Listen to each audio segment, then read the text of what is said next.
जय श्री कृष्ण। सक्ताः कर्मण्य अविद्वांसो यथा कुर्वन्ति भारत कुर्यात् विद्वान तथा असक्तः चिकीर्षु लोक संग्रहम। जिस प्रकार अज्ञानी जन फल की आसक्ति से कार्य करते हैं, उसी तरह विद्वान जनों को चाहिए कि वे लोगों को उचित पथ पर ले जाने के लिए अनासक्त रहकर कार्य करें। एक कृष्ण भावना भावित व्यक्ति तथा कृष्ण भावनाहीन व्यक्ति में केवल इच्छाओं का भेद होता है। इनमें से एक अपनी इंद्रिय तृप्ति के लिए कार्य करता है, जबकि दूसरा कृष्ण की तुष्टि के लिए। अतः कृष्ण भावना भावित व्यक्ति को चाहिए कि वह लोगों को यह प्रदर्शित करे कि किस तरह कार्य किया जाता है और किस तरह कर्म फलों को कृष्ण भावना अमृत कार्य में नियोजित किया जाता है।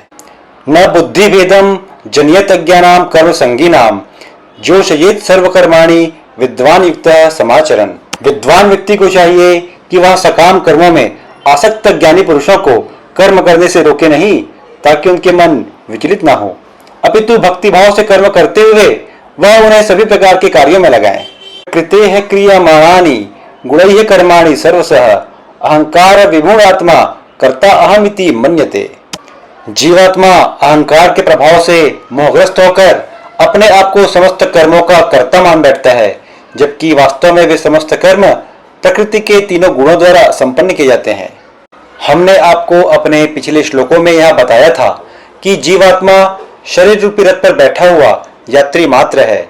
वह कुछ भी कर्म नहीं करता, किंतु अहंकारवश जीवात्मा स्वयं को कर्ता मान बैठता है और इसी कारण जीवात्मा को सुख एवं दुख भोगना पड़ता है। मनुष्य जो कुछ भी कर्म करता है, वास्तव में वे सारे कर्म प्रकृति के गुणों द्वारा किए जाते हैं। प्रकृति में तीन गुण पाए जाते हैं, सत्वगुण, रजोगुण और तमोगुण। अध्याय 2 के श्लोक नंबर 45 में इन तीनों गुणों को हमने संक्षिप्त में उदाहरण से ही समझा था। इन तीनों गुणों का विस्तार से अध्ययन हम अध्याय 14 में करेंगे। सत्वगुण, रजोगुण और तमोगुण, इन तीनों में सत्वगुण श्रेष्ठ होता है। जब सत्वगुण रजोगुण एवं तमोगुण का दमन करके प्रभावशील होता है, तब मनुष्य ज्ञान एवं भक्ति में स्थित होता है। सत्वगुणी व्यक्ति ना तो किसी से ईर्ष्या करता है, ना किसी से घृणा करता है और ना ही किसी से प्रतिस्पर्धा रखता है, इसीलिए वह आनंदमय जीवन व्यतीत करता है। दूसरा है रजोगुण। जब रजोगुण सत्वगुण एवं तमोगुण का दमन करके प्रभावशील होता है, तब मनुष्य विलासिता एवं भोगपूर्ण जीवन व्यतीत करता है। जब रजोगुणी व्यक्ति की इच्छाएं पूरी होती हैं, तब वह सुख का अनुभव करता है, और जब उसकी इच्छाएं पूरी नहीं होती, तब वह दुख का अनुभव करता है। तीसरा है तमोगुण। जब तमोगुण सत्वगुण एवं रजोगुण का दमन करके प्रभावशील रहता है, तब मनुष्य घोर अज्ञान में जीवन जी रहा होता है। तमोगुणी मनुष्य बहुत अधिक आलसी होता है, वह बहुत सोता है तथा प्रत्येक कर्म शास्त्र की आज्ञा के विपरीत करता है। अपनी अज्ञानता के कारण या अपने बुरे कर्मों के कारण और अपने आलस्य के कारण तमोगुणी मनुष्य का जीवन दुखमय होता है। तत्वित्तु महाबाहो गुण कर्म विभागयोः गुणा गुणेषु वर्तन्त इति मत्वा न संजते। भगवान ने आगे कहा, हे महाबाहो, भक्ति भाव में कर्म तथा सकाम कर्म के भेद को भली भांति जानते हुए जो परम सत्य को जानने वाला है, वह कभी भी अपने आप को इंद्रियों में तथा इंद्रिय तृप्ति में नहीं लगाता।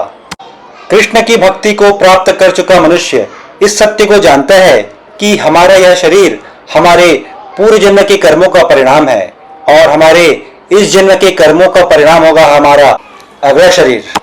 यानी इंद्रिय तृप्ति के लिए कर्म करेंगे तो अगला जन्म होना निश्चित है, और यदि हम इस जन्म बंधन से मुक्ति चाहते हैं और भगवत धाम प्राप्त करना चाहते हैं, तो इंद्रिय तृप्ति के लिए नहीं, कृष्ण की तृप्ति के लिए कर्म करना होगा।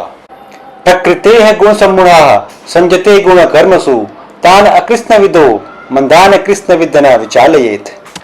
माया के गुणों अर्थात प्रकृति के तीनों गुणों से मोहग्रस्त होने पर अज्ञानी पुरुष पूर्णतया भौतिक कार्यों में संलग्न रहकर उनमें आसक्त हो जाते हैं। यद्यपि उनके ये कार्य उनमें ज्ञान अभाव के कारण अधम होते हैं, किंतु ज्ञानी को चाहिए कि उन्हें विचलित न करे।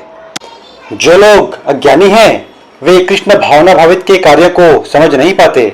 अतः भगवान कृष्ण हमें उपदेश देते हैं कि ऐसे लोगों को विचलित न किया जाए और व्यर्थ ही मूल्यवान समय नष्ट न किया जाए। मयि सर्वाणि कर्माणि संन्यस्य अध्यात्म चेतसा निराशीः निर्ममो भूत्वा युध्यस्व विगत ज्वरः। अतः हे अर्जुन, अपने सारे कार्यों को मुझ में समर्पित करके मेरे पूर्ण ज्ञान से युक्त होकर लाभ की आकांक्षा से रहित, स्वामित्व के किसी दावे के बिना तथा आलस्य से रहित होकर युद्ध करो।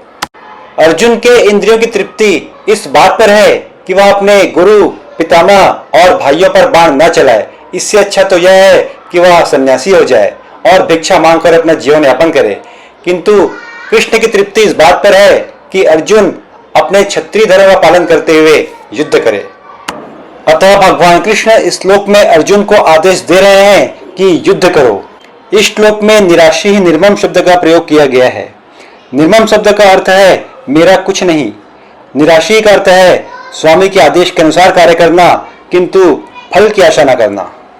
यहाँ पर भगवान कृष्ण का स्पष्ट आदेश है कि परिणाम की चिंता किए बिना और मैं या मेरेपन की भावना से ऊपर उठकर कर्तव्य पालन के लिए युद्ध करो। ये मे मतम इदम नित्यम अनुतिष्ठन्ति मानवाः श्रद्धावान्तो अनसूयन्तो मुच्यन्ते तेऽपि कर्मभिः। भगवान कृष्ण कहते हैं, जो व्यक्ति मेरे आदेशों के अनुसार अपना कर्तव्य करते हैं और ईर्ष्या रहित होकर इस उपदेश का श्रद्धापूर्वक पालन करते हैं, वे सकाम कर्मों के बंधन से मुक्त हो जाते हैं।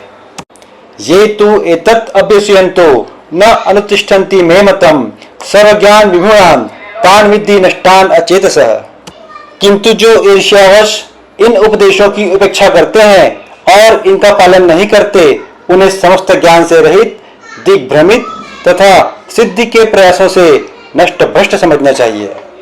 सदृशं चेष्टते स्वस्याः प्रकृते ज्ञानवानपि प्रकृतिम यान्ति भूतानि निग्रह किम करिष्यति। ज्ञानी पुरुष भी अपनी प्रकृति के अनुसार कार्य करता है, क्योंकि सभी प्राणी तीनों गुणों से प्राप्त अपनी प्रकृति का ही अनुसरण करते हैं। भला दमन से क्या हो सकता है।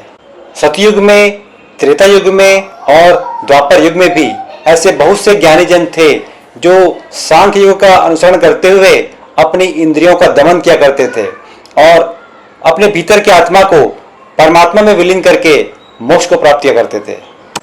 किंतु कृष्ण इस श्लोक में कह रहे हैं, भला दमन से क्या हो सकता है, क्योंकि कृष्ण अच्छी तरह से जानते हैं कि आने वाले कलयुग में ज्ञान मार्ग या सांख्य के अनुसार मोक्ष प्राप्त कर पाना लगभग असंभव है।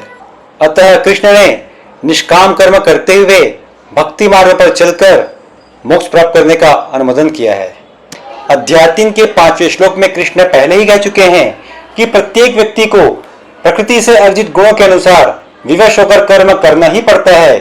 अतः कोई भी मनुष्य एक क्षण भर के लिए भी बिना कर्म किए नहीं रह सकता। अतः कृष्ण का उपदेश यह है कि मनुष्य कर्म करना बंद ना करे, अपितु अपना समस्त कर्म कर्तव्य समझकर और कृष्ण की सेवा समझकर करता रहे। और साथ ही ऐसी भावना भी होनी चाहिए कि कर्तव्य पालन का परिणाम यदि अच्छा हुआ तब भी उस परिणाम के भोक्ता कृष्ण है, और यदि कर्तव्य पालन का परिणाम बुरा हुआ तब भी उस परिणाम के भोक्ता कृष्ण है। हम तो केवल कर्म या कर्तव्य के निमित्त मात्र हैं। गीता को एपिसोड वाइज सुनने के लिए आप हमारे प्लेलिस्ट पर जा सकते हैं। राधे राधे।